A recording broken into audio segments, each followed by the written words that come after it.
ഒടുവിൽ താരരാജാവും താരസ്ഥാനാർത്ഥിയും കണ്ടുമുട്ടിയിരിക്കുന്നു.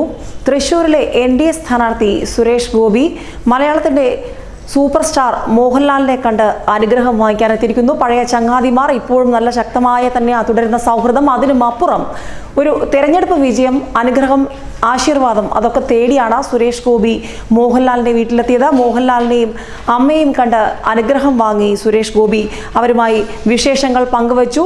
പെട്ടിപൊട്ടിക്കുമ്പോൾ തൻ്റെ വിജയം അറിയാമെന്നുള്ള വലിയ ആത്മവിശ്വാസമാണ് BJP കഴിഞ്ഞ ദിവസങ്ങളിലെല്ലാം പ്രചാരണത്തിലുടനീളം പറഞ്ഞത്. അതുതന്നെയാണ്, ആത്മവിശ്വാസവുമായി തന്നെയാണ് ഇത്തവണ താര രാജാക്കന്മാർ തമ്മിൽ കണ്ടുമുട്ടിയപ്പോഴും ആ ആശയങ്ങൾ തന്നെയാണ് അവർ പങ്കുവച്ചത്. സുരേഷ് ഗോപിക്ക് എല്ലാവിധ പിന്തുണയും ആശീർവാദവും മോഹൻലാൽ നൽകി. ഇന്ന് രാവിലെ മോഹൻലാലിന്റെ വസതിയിലെത്തിയ സുരേഷ് ഗോപിയെ അമ്മയും മോഹൻലാലും ചേർന്ന് സ്വീകരിക്കുകയും ഒപ്പം നിർമ്മാതാവ് ആന്റണി പെരുമ്പാവൂരും അവിടെ ഉണ്ടായിരുന്നു. വലിയ രീതിയിലുള്ള ഒരു ചർച്ച തന്നെയാണ് അവിടെ നടന്നതെന്നാണ് മനസ്സിലാക്കാൻ കഴിയുന്നത്. പ്രത്യേകിച്ചും രാഷ്ട്രീയ ചർച്ചകൾക്കും അപ്പുറം സിനിമാ മേഖലയിലെ വർഷങ്ങളായുള്ള ബന്ധം അതുതന്നെയാണ് സുരേഷ് ഗോപിയും മോഹൻലാലും തമ്മിലുള്ളത്. പല സിനിമകളിലും പ്രത്യേകിച്ച് രാഷ്ട്രീയ പ്രമേയം ഉണ്ടായ സിനിമകളിലൊക്കെ സുരേഷ് ഗോപിക്കൊപ്പം മോഹൻലാലും, മോഹൻലാലിനൊപ്പം സുരേഷ് ഗോപിയും കത്തി നിന്നിരുന്ന ഒരുപാട് സിനിമകൾ മലയാള പ്രേക്ഷകർ കണ്ടതാണ്, മലയാള സിനിമാ ലോകം കണ്ടതാണ്.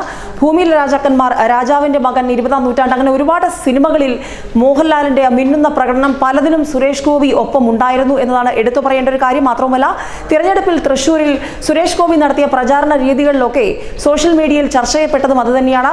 മോഹൻലാലിന്റെ ചില സിനിമകളിലെ ഒരു ഡയലോഗ്, ഒരു ശൈലി, ഒരു രീതിയൊക്കെ തന്നെയാണ് സുരേഷ് ഗോപി പല വീടുകളിലും സന്ദർശിച്ചപ്പോൾ, പല വീടുകളിൽ നിന്നും ഭക്ഷണം കഴിച്ചപ്പോൾ, പലരോടും കുശലാന്വേഷണം നടത്തിയപ്പോഴൊക്കെ സോഷ്യൽ മീഡിയ ചർച്ച ചെയ്തതും അതുതന്നെയാണ്. സുരേഷ് ഗോപി സ്വീകരിച്ച ആ ഒരു ലൈൻ മോഹൻലാലിന്റെ സിനിമയുടെ ആ ഒരു രീതിയോട് കിടപിടിക്കുന്ന രീതിയിലുള്ളതായിരുന്നു എന്ന് പോസിറ്റീവായും നെഗറ്റീവുമായും ഒക്കെ ആക്ഷേപങ്ങൾ വന്നപ്പോഴും ഒക്കെ അതിനെല്ലാം സൗമ്യമായി തന്നെ കണ്ടുകൊണ്ട് സുരേഷ് ഗോപി തെരഞ്ഞെടുപ്പ് പ്രചാരണത്തിൽ മുന്നേറുകയായിരുന്നു. ഏറ്റവും ഒടുവിൽ കേരളം നാളെ പോളിംഗ് ബൂത്തിലേക്ക് പോകുമ്പോൾ നിശബ്ദ പ്രചാരണത്തിന്റെ സമയത്ത് വളരെ വേണ്ടപ്പെട്ടവരെ അടുത്ത് കണ്ട് അവരുടെ അനുഗ്രഹാശിസുകൾ, അവരുടെ സഹായമൊക്കെ ഏറ്റുവാങ്ങിക്കൊണ്ട് സുരേഷ് ഗോപി തൃശ്ശൂരിന്റെ കളം പിടിക്കാൻ ഇറങ്ങി തന്നെയാണ് ലക്ഷ്യമിടുന്നത്. ഏതായാലും സുരേഷ് ഗോപിയെ സംബന്ധിച്ച് വളരെ നിർണായകമാണ് ഈ പോരാട്ടം. സിനിമാ മേഖലയിൽ നിന്നും അപ്രതീക്ഷിതമായാണ് പെട്ടെന്നൊരു എൻട്രി രാഷ്ട്രീയത്തിലേക്ക് സുരേഷ് ഗോപിക്ക് ഉണ്ടാകുന്നത്. പ്രത്യേകിച്ചും നരേന്ദ്രമോദിയുടെ ഏറ്റവും പ്രിയപ്പെട്ട ഒരു ആളെന്ന നിലയിലേക്ക് സുരേഷ് ഗോപി ഉയർന്നത് വളരെ പെട്ടെന്നാണ്. അതിനുശേഷം രാജ്യസഭ MP ആയി അദ്ദേഹം മാറുകയും കേരളത്തിന്റെ വികസന പ്രവർത്തനങ്ങളിൽ തൻ്റെതായ സാന്നിധ്യം അറിയിക്കുകയും ചെയ്തു. മാത്രമല്ല, സാമൂഹിക കാരുണ്യ വിഷയങ്ങളിലൊക്കെ സുരേഷ് ഗോപി എടുത്ത നിലപാടുകൾ എന്നും സിനിമാ മേഖല പ്രശംസിച്ചിരുന്നു, കേരള സമൂഹവും പ്രശംസിച്ചിരുന്നു.